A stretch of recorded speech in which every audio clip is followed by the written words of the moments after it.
안녕하세요. 날마다 말씀과 함께 김동선 목사입니다. 오늘부터는 마태복음을 묵상하겠습니다. 오늘은 1장 1절에서 16절에 나타난 족보를 살펴보겠습니다. 복음은 하나님의 아들이 왕으로 이 세상에 오셔서 하나님 나라를 완성시키는 것입니다. 그 복음의 시작, 마태복음의 시작에 사람의 이름이 등장하고 있습니다. 하나님은 하나님 나라의 역사를 이루기 위해 사람들을 택하셨습니다.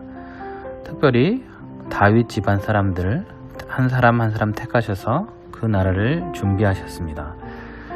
그래서 이 족보에 나온 이름 한 사람 한 사람이 귀하다고 생각합니다. 이 이름들은 우연히 이 자리에 있는 것이 아닙니다. 하나님께서 오래전부터 계획하시고 준비하시고 때가 되면 만나게 하시고 그 나라를 위한 꿈을 주시고 하나님 나라의 역사에 동참하게 하셨다는 증거입니다. 전능하시고 모든 것을 다 아신 하나님의 이러한 방법을 택하셨습니다. 1장에는 이 하나님이 택하신 다양한 사람들이 등장하죠.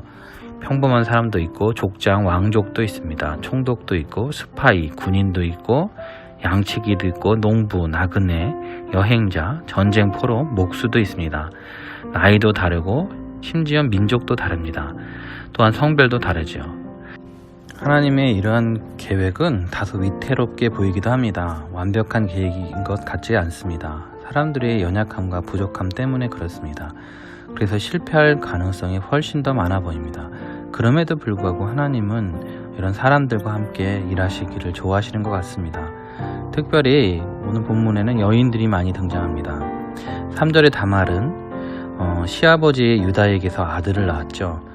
받아들이기 민망한 방식으로 시아버지의 씨를 임신하고 아들을 낳았습니다. 돌에 맞아 죽을 위험에 있었죠. 그러나 가계를 이어가고자 하는 그런 믿음의 행동이 하나님 나라를 이어가게 했습니다. 5절에는 여리고 여인 라합이 등장합니다. 가족의 생계를 책임지지만 조숙한 여성은 아니었습니다. 그러나 크고 두려우신 하나님을 경외하였습니다. 믿음으로 자신의 나라를 정탐하러 온 사람들을 숨겨주었습니다. 하나님 나라가 자신을 필요로 했을 때 자신을 던져서 그의 의를 구했습니다. 그 여인이 순종하지 않았다면 어떻게 되었을까요? 5절에 룻은 어떻습니까? 이 남편을 잃고 가난뱅이가 되었습니다. 그녀는 이방 여인입니다. 시어머니도 먹여 살려야 했습니다.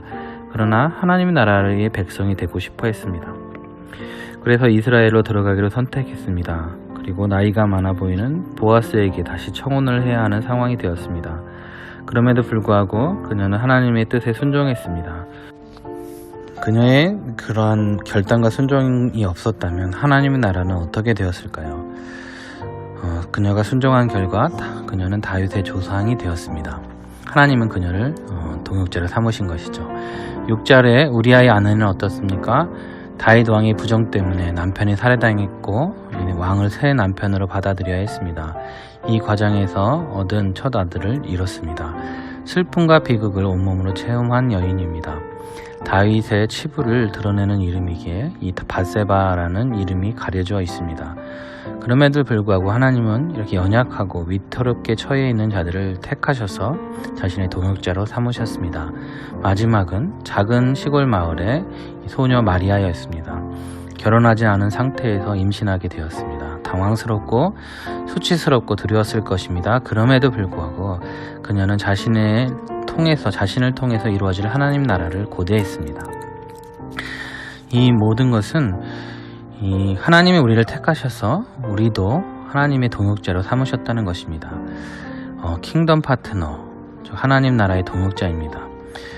우리는 이 신분과 우리의 자격과 능력으로 하나님이 부르신 것이 아닙니다. 오히려 우리가 연약한 우리를 통하여서 하나님은 일하시기를 좋아하시죠. 우리는 때로는 열등하거나 부적합하다고 느낄 때가 많습니다. 그러나 하나님은 이런 우리를 택하셨습니다. 하나님은 왜 연약하고 부족한 사람들을 택하셨을까요?